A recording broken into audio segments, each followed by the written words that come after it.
ನಿಜವಾಗ್ಲೂ ಅವ್ರ ಮಗನ ಥರನೇ ಎಲ್ಲರನ್ನ ನೋಡ್ಕೋತಾರೆ. ಆ್ಯಂಡ್ ನಿಜವಾಗ್ಲೂ ಹೇಗೆ ಎಸ್ ಸರ್ ವಿದೌಟ್ ಬ್ಯಾಕ್ಗ್ರೌಂಡ್ ಬಂದು ಒಂದು ಎಂಪೈರ್ನ ಕ್ರಿಯೇಟ್ ಮಾಡಿದ್ರು, PA ಪ್ರೊಡಕ್ಷನಿಂದ ಮ್ಯಾಮ್ ಖಂಡಿತವಾಗಲೂ ನನ್ನಂತಹ ಇನ್ನಷ್ಟು ಬ್ಯಾಕ್ಗ್ರೌಂಡ್ ಇಲ್ಲದಿರುವಂತಹ ಕಲಾವಿದರಿಗೆ ಆಸರೆಯಾಗಿ ನಿಲ್ತಾರೆ. ದೊಡ್ಡ ದೊಡ್ಡ ಫಿಲ್ಮ್ಗಳನ್ನು ಅವ್ರಿಗೋಸ್ಕರ ಮಾಡ್ತಾರೆ ಅನ್ನೋ ನಂಬಿಕೆ ನನಗಿದೆ. ಒಂದು ದೊಡ್ಡ ಯಶಸ್ವಿ ಸಿನಿಮಾ ಆಗಲಿ. ನನ್ನ ಮನಸಾರೆ, ನನ್ನ ಸಿನಿಮಾ ಅಂತ ಹೇಳ್ತಾ ಇಲ್ಲ, ಮನಸ್ಸಿಂದ ನಾನು ಹಾರೈಕೆ ಮಾಡ್ತೀನಿ. ಬಿಕಾಸ್ ಯೂಶ್ವಲಿ ನನ್ನ ಸಿನಿಮಾಗಳು ಅಂತ ಬಂದಾಗ ಏನೋ ಒಂದಷ್ಟು ಕಾನ್ಸ್ಟೆಂಟ್ಗಳಿಂದಾಗಿ ಮಾರ್ಕೆಟು ಅದು ಇದು ಅಂತ ಹೇಳಿ ಕತೆ ತುಂಬ ಚೆನ್ನಾಗಿ ಹೇಳಿರ್ತಾರೆ, ಬಟ್ ಏನೂ ಮಾಡಿರಲ್ಲ. ಪೃಥ್ವಿಯಪ್ಪ ಅನ್ನೋ ಒಂದು ಭಾವನೆ ಇರುತ್ತೆ. ಬಟ್ ಇಲ್ಲಿ ಒಬ್ಬ ಸ್ಟ್ರಗ್ಲಿಂಗ್ ಆ್ಯಕ್ಟರ್ ಅಂತ ಗಣನೆಗೆ ತಗೊಳ್ದೆ ಸಿನಿಮಾಗೆ ಏನು ಬೇಕು, ಕತೆಗೆ ಏನು ಬೇಕು ಅನ್ನೋದನ್ನು ಎಲ್ಲವನ್ನ ಮ್ಯಾಮ್ ಮತ್ತು ಸರ್ ಕೊಟ್ಟಿದ್ದಾರೆ. ನಿಜವಾಗ್ಲೂ ಅವ್ರಿಗೆ ನಾನು ಎಷ್ಟು ಥ್ಯಾಂಕ್ಸ್ ಹೇಳಿದ್ರು ಕಡಿಮೆ ಆಗುತ್ತೆ. ನನ್ನ ಮಗಳು ಹೇಗೆ ಈ ಒಂದು ಸೈನ್ ಕೊಟ್ಟಿದ್ಲು, this will be one of the important film in my career ಅಂತ, this will be one of the important film in my career ಅಂತ ಹೇಳ್ತೀನಿ. ಅದಕ್ಕೆ ರಾಜು ಸರ್ಗೆ ಎಲ್ರಿಗೂ ಥ್ಯಾಂಕ್ಸ್ ಹೇಳ್ತೀನಿ. ಆ್ಯಂಡ್ ನನ್ನ ಜೊತೆ ಕೆಲಸ ಮಾಡಿರುವಂಥ ಎಲ್ಲ ಟೆಕ್ನಿಷಿಯನ್ಸ್ ಬಹಳ ಒಂದು ಪ್ರೀತಿಯಿಂದ ಈ ಒಂದು ಸಿನಿಮಾಗೆ ಕೆಲಸ ಮಾಡಿದ್ದಾರೆ. ಆ್ಯಂಡ್ ನಿಜವಾಗ್ಲೂ I am really grateful for this moment in my life. Thank you. ನೀವೆಷ್ಟು ಗ್ರೇಟ್ ಫೀಲ್ ಮಾಡ್ತಿದ್ದೀರಾ ಅನ್ನೋದು ನಿಮ್ಮ ಗ್ರೇಟ್ ಮಾತುಗಳಲ್ಲಿ ನಮಗೆ ಕೇಳಿಸ್ತಾ ಇದೆ Prithvi. Thank you and best wishes Prithvi. And Kavya ಇದ್ದಾರೆ. ಈಗ ಕಾವ್ಯ, ನಿಮ್ಮ ಮಾತುಗಳನ್ನು ಕೇಳ್ಬೋದಾ ಪ್ಲೀಸ್? ಫಸ್ಟ್ಲಿ ನನಗೆ ಈ ಅವಕಾಶ ಕೊಟ್ಟಂಥ ಡಿರೆಕ್ಟರ್ ಸರ್ಗೆ thank you so much. Because cinema ನಾನು ಮಾಡ್ಬೋದು ಅನ್ನೋ ಕಾನ್ಫಿಡೆನ್ಸೇ ನನಗಿರಲಿಲ್ಲ. ಬಟ್ ಕತೆ ಬರೆಯುವಾಗ ನಾನೊಂದು ಇಮ್ಯಾಜಿನೇಷನಲ್ಲಿ ಬರೆದಿದ್ದೀನಿ. ಸೊ ಈ ಕ್ಯಾರೆಕ್ಟರ್ಗೆ ನೀವು ತುಂಬ ಆ್ಯಪ್ಟ್ ಆಗ್ತೀರಾ ಅಂತ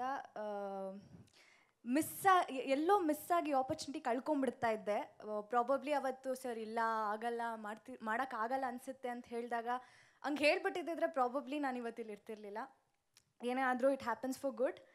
ಆ್ಯಂಡ್ ಪುಷ್ಪಾ ಮ್ಯಾಮ್ ಎಲ್ಲರೂ ಹೇಳ್ತಿದ್ದಾರೆ ಸರ್ಪ್ರೈಸ್. ಯಾರಿಗೂ ಗೊತ್ತಿಲ್ಲ, ಅಷ್ಟು ಆ ಸೀಕ್ರೆಟ್ನ ಮೇಂಟೈನ್ ಮಾಡಿ ಸರ್ ಯಾರಿಗೂ ಗೊತ್ತಿಲ್ದಂಗೆ, ಯಾರಿಗೂ ಗೊತ್ತಾಗದೇ ಇರೋ ಹಂಗೆ, ಯಾರು ಯಾವತ್ತೂ ಯೂಶಲಿ ಪ್ರೊಡಕ್ಷನ್ ವೈಸ್ ಆಗಲಿ ಏನೋ ಒಂದು ಪ್ರಾಬ್ಲಮ್ ಆಗ್ತಿದೆ ಅಂತ ಯಾರೂ ಬ್ಲೇಮ್ ಮಾಡಿದವರಲ್ಲ. ನಾನು ಮ್ಯಾಮ್ನ ಮೀಟ್ ಮಾಡಿದಾಗಲೂ ಮ್ಯಾಮ್ ಅದೇ ಹೇಳ್ತಾಯಿದ್ರು, ನಾನು ಹೇಳಿದ್ದೆ ರಾಜು ಸರ್ಗೆ ಯಾರಿಗೂ ಯಾವುದೇ ರೀತಿ ತೊಂದರೆ ಆಗಬಾರ್ದು, ಕೆಲಸ ಆಗಿದ್ದೇ ಗೊತ್ತಾಗಬಾರ್ದು ಅಂತ. ಹೆಂಗೆ ಸ್ಟಾರ್ಟ್ ಆಯಿತು, ಹೆಂಗೆ ಮುಗೀತು ಅನ್ನೋದೇ ಗೊತ್ತಾಗಲಿಲ್ಲ.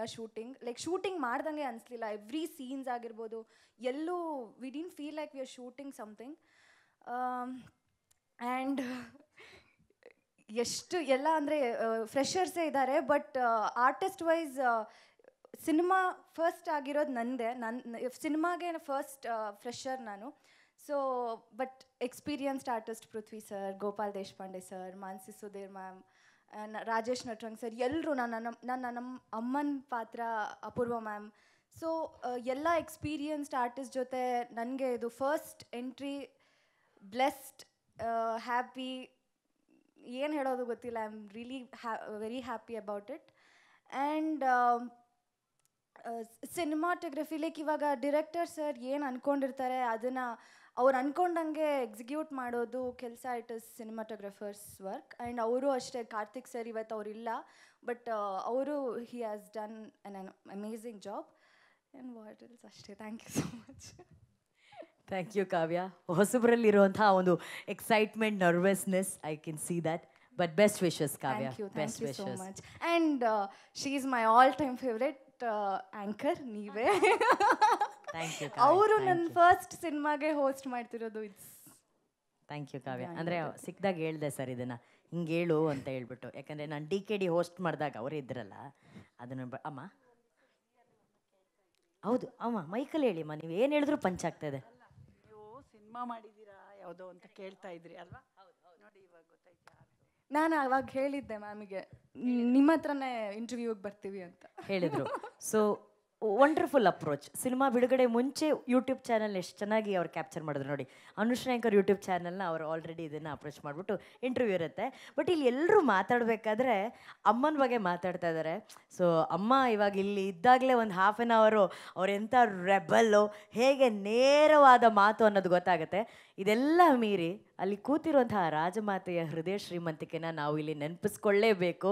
ಆ ಹೃದಯ ಶ್ರೀಮಂತಿಕೆಯಿಂದನೇ ಇವತ್ತಿಷ್ಟು ಹೊಸ ಟೆಕ್ನಿಷಿಯನ್ಸ್ಗೆ ಒಂದು ಅವಕಾಶ ಸಿಕ್ಕಿರೋದು. ನಾನು ಒಬ್ಬ ಕಲಾವಿದೆಯಾಗಿ ನಾನು ಯಾವಾಗಲೂ ನಂಬಿರೋದು ಒಂದು ವಿಷಯ, ಎಲ್ಲರಲ್ಲೂ ಪ್ರತಿಭೆ ಇರುತ್ತೆ, ಆದರೆ ಅದನ್ನು ಎಕ್ಸಿಬಿಟ್ ಮಾಡೋದಕ್ಕೆ ಒಂದು ಅವಕಾಶ, one opportunity to prove your talent. So ಆ ಅವಕಾಶ ಸಿಕ್ಕಿದಾಗ ಆ ಅವಕಾಶ ನಿಮ್ಮನ್ನು ಆಕಾಶದೆತ್ತರಕ್ಕೆ ಕರ್ಕೊಂಡು ಹೋಗುತ್ತೆ.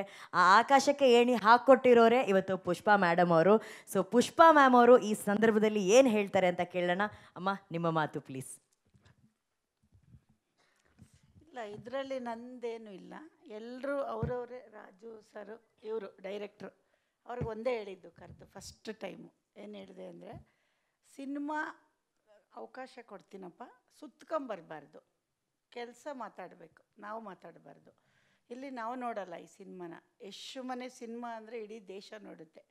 ಅದಕ್ಕೆ ತಕ್ಕಾಗಿ ಮಾಡೋಕ್ಕಾದರೆ ಮಾಡಿ, ಇಲ್ಲ ಅಂದರೆ ಎಲ್ಲ ನಿಮಗೆ ಕೊಡ್ತೀವಿ. ಆರ್ಟಿಸ್ಟ್ ಯಾರು ಬೇಕು, ಏನೇನು ಬೇಕೋ ಅವ್ರಿಗೆ ಕೊಟ್ಟಿದ್ದೀವಿ. ನಾವೇನು ಅವ್ರಿಗೆ ರಿಸ್ಟ್ರಿಕ್ಷನ್ ಮಾಡಿಲ್ಲ. ಇಂಥ ಆರ್ಟಿಸ್ಟ್ ಇವ್ರನ್ನೂ ಅವರೇ ಸೆಲೆಕ್ಟ್ ಮಾಡಿದ್ದು. ಬಟ್ ಎಲ್ಲ ಹೇಳೋರು ಬಂದು, ಅಮ್ಮ ಹಿಂಗೆ ಮಾಡಿದ್ದೀನಿ ಅಂತ. ಬಟ್ ಡಿಸ್ಕಷನ್ ಅಂತೂ ಒಂದು ಪಿನ್ನೂ ಸಹ ಹೇಳೋರು. ಬಟ್ ನನಗೆ ನಿನಗೆ ನಂಬಿಕೆ ಇದೆಯಪ್ಪ ಹಾಕು. ಬಟ್ ನಾನು ನಿನ್ನೆ ಕೇಳೋದು, ಬೇರೆ ಯಾರನ್ನೂ ಕೇಳಲ್ಲ. ಫಸ್ಟು ನಿನಗೆ ಗೊತ್ತು ನಮ್ಮ ಬ್ಯಾನರ್ ಯಾವುದು, ನಾವು ಯಾರ ಮನೆ. ಈಗ ನಾನು ಯಶಿಗೆ ಉತ್ತರ ಕೊಡಬೇಕು. ಯಶು ಅವನಿಂದ ನಾವೇನು ಕಲ್ತಿದ್ದೀವಿ ಅಂದರೆ, ಅವನು ಸಿನಿಮಾಗೆ ತುಂಬ ದುಡಿತಾನೆ. ಅಂದರೆ ಬೇರೆ ಏನೂ ನೋಡಲ್ಲ, ಅವನ ಹಿಂದೆ ಏನು ಬರುತ್ತೆ ಏನೋ.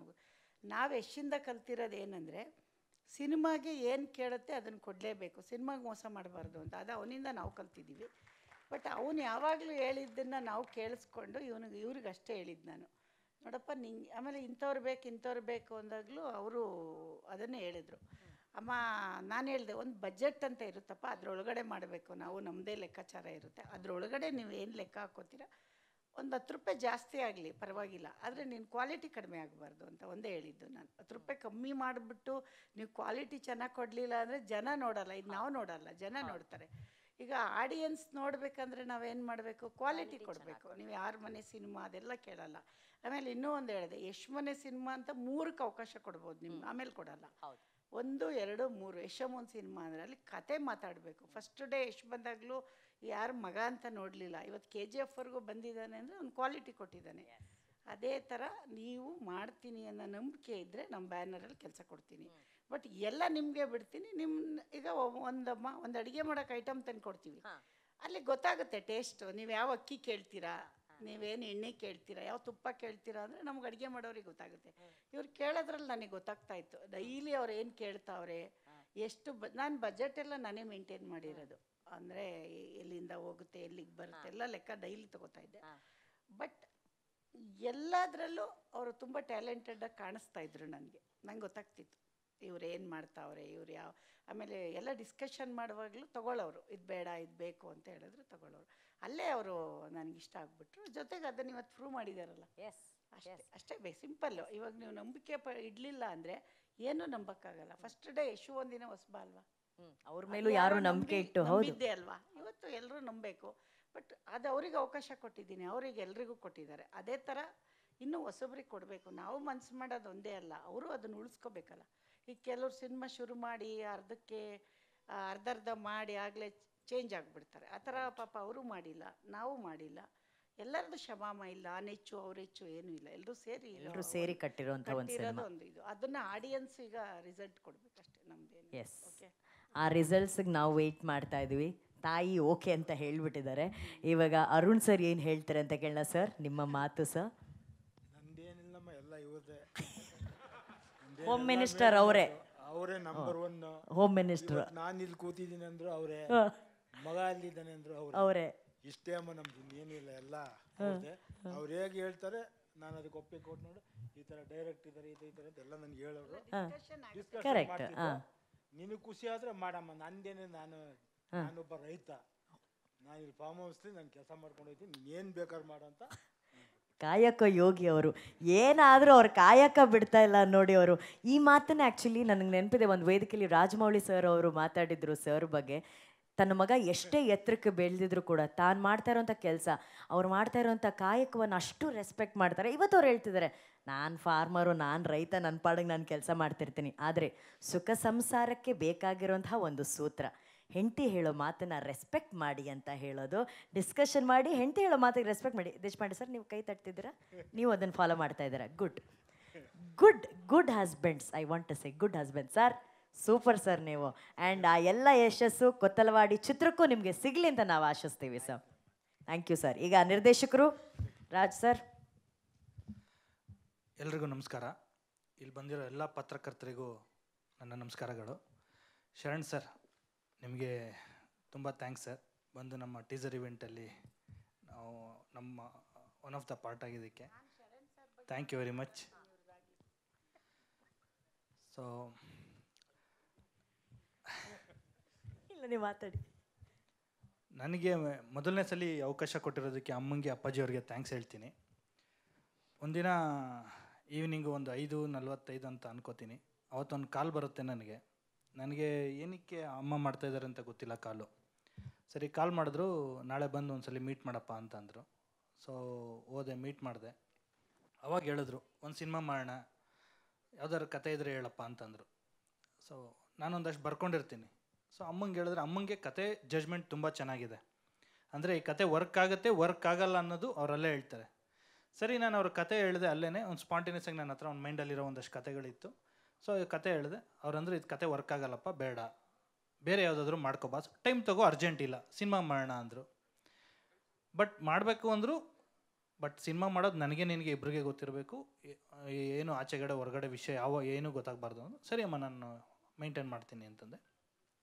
ಅದಾದಮೇಲೆ ಒಂದು ಸ್ವಲ್ಪ ದಿನ ಬಿಟ್ಟು ಮತ್ತೆ ಇನ್ನೊಂದು ಯಾವುದೋ ಒಂದು ಕತೆ ಬರ್ಕೊಂಡೆ. ನೀವು ನಂಬಲ್ಲ, ಆ ಕತೆನೂ ಅಮ್ಮ ರಿಜೆಕ್ಟ್ ಮಾಡಿದ್ರು. ಸರಿ, ಮತ್ತೆ ನಾನು ಇನ್ನೇನೋ ಹೊಸದೊಂದು ಕತೆ ಅಂದ್ಕೊಂಡಿದ್ದೆ. ಅದು ಇನ್ನೊಂದು ಸ್ವಲ್ಪ ದಿನ ಬಿಟ್ಟು ಅದಾದಮೇಲೆ ಅಮ್ಮ ಬೆಂಗಳೂರಿಗೆ ಬಂದಿದ್ದೀನಿ, ಬಾಪ ಮೀಟ್ ಮಾಡು ಅಂದರು.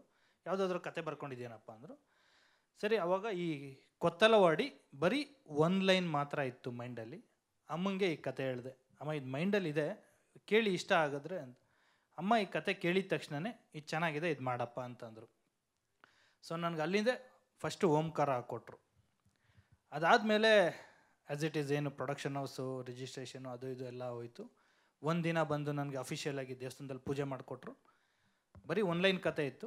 ಇದಾದಮೇಲೆ ಕತೆ ಬರೆಯೋದಕ್ಕೆ ನಾನು 8 ತಿಂಗಳು ಟೈಮ್ ತೊಗೊಂಡಿದ್ದೀನಿ. ಸೊ 8 ತಿಂಗಳು ಆದಮೇಲೆ ಅಮ್ಮಂಗೆ ಹೇಳ್ತಾ ಇದ್ದೆ, ಅಮ್ಮ ನಾನು ಒಂದಿನ ಪೂರ್ತಿ ಕಂಪ್ಲೀಟ್ ಮಾಡ್ಕೊಬರ್ತೀನಿ, ನಂಗೆ ಅರ್ಜೆಂಟ್ ಇಲ್ಲ ಅಂತ. ಸರಿನಪ್ಪ, ನೀನು ಯಾವಾಗ ಪೂರ್ತಿ ಆಗುತ್ತೋ ಅವಾಗ ಬಾ ಅಂತ ಅಂದರು. ಆ ಮಧ್ಯದಲ್ಲೇ ಸರ್, ನಾನು ನಿಮ್ಮನ್ನು ಮೀಟ್ ಮಾಡಿದ್ದು ಶರಣ್ ಸರ್. ಒಂದ್ಸಲಿ ಬಂದು ನಿಮ್ಮ ಹತ್ರ ಮೀಟ್ ಮಾಡಿ ಮಾತಾಡ್ಕೊ ಬಂದಿದ್ವಿ. ಅದಾದಮೇಲೆ ಓವರಾಲ್ ಒಂದು ಸ್ಕ್ರಿಪ್ಟ್ ಬೌಂಡ್ ರೆಡಿ ಆಯಿತು. ಸೊ ಅಮ್ಮವ್ರಿಗೆ ಪೂರ್ತಿ ಕತೆ ಹೇಳಿದೆ. ಓವರಾಲ್ ಓಪನಿಂಗ್ ಟು ಎಂಡ್ ಕತೆ ಹೇಳಿದೆ. ಅವತ್ತೇ ಅಂದರು, ಓಕೆನೇ ಸ್ಟಾರ್ಟ್ ಮಾಡಪ್ಪ ಅಂತಂದರು. ಆರ್ಟಿಸ್ಟ್ ಯಾರ್ಯಾರು ಬೇಕು ಅಂತಂದರು. ಸೊ ನಮ್ಮ ಮೈಂಡಲ್ಲಿ ಕತೆ ಬರಿಬೇಕಾದ್ರೆ ಒಂದಷ್ಟು ಬರ್ಕೊಂಡಿದ್ದೆ. ಅದರಲ್ಲಿ ಬರ್ಕೊಂಡಿದ್ದು ಫಸ್ಟ್ ಹೆಸರೇ ಹೀರೋ. ಒಂದು ಕತೆಗೆ ಮೇಜರಾಗಿ ಬೇಕಾಗಿರೋದು ನಾಯಕ ನಟ. ಅಲ್ಲಿಗೆ ನನಗೆ ಪೃಥ್ವಿ ಸರ್